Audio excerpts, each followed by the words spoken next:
don't break your promises. That's a normative argument that we've heard our whole lives from our parents and our teachers and everyone else. Don't break your promises, keep your word. That's a very important normative principle. So it makes sense that if contract law seems to be about promising, then it might be based essentially on the morality of keeping your promise. But I think that's a mistake.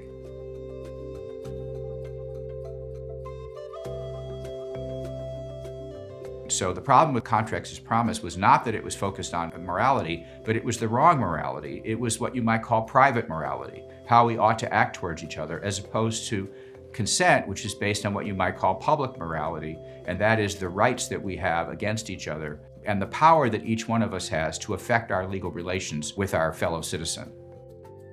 Remember, just like monarchs, we have the power to engage in treaties and agreements with our fellow monarchs. And when we do so, we're going to be bound by those treaties, just the way kings and queens are bound by their treaties that they enter into with other kings and queens. The alternative to promise theory is what I call consent. Consent refers to the manifest intention to be legally bound.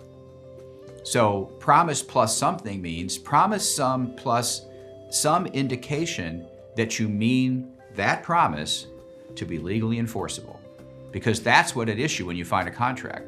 What's at issue when you find there to be a contract is that there's now going to be law enforcement involved. So you need promise plus whatever it takes to justify law enforcement. And what I think it takes to justify law enforcement in contract law, as opposed to other aspects of law, is a commitment to be legally bound. That commitment to be legally bound can be shown by the existence of a bargain, because normally if you go in the store and you say, I'll do this for you if you do that for me, you mean to be legally bound. It can be shown by the existence of a formality. When you go to rent a car and you start signing documents, you know you're meant to be legally bound. Whether there was consideration or not, those were legally binding things you were signing and you knew they were. What matters is what you have objectively manifested to the other party.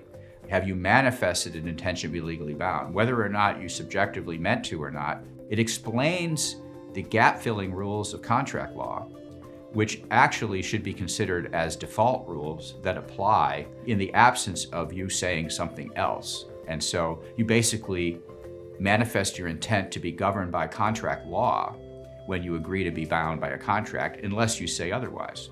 So you're essentially agreeing, or you're consenting to contract law, applying in your contract. You're essentially agreeing, you have manifested your intention to be bound by contract law, unless you specify where you disagree with contract law by a special term in your contract. And finally, when it comes to morality, the morality of consent is the right morality. It exists in the realm of the morality of duty rather than the morality of aspiration.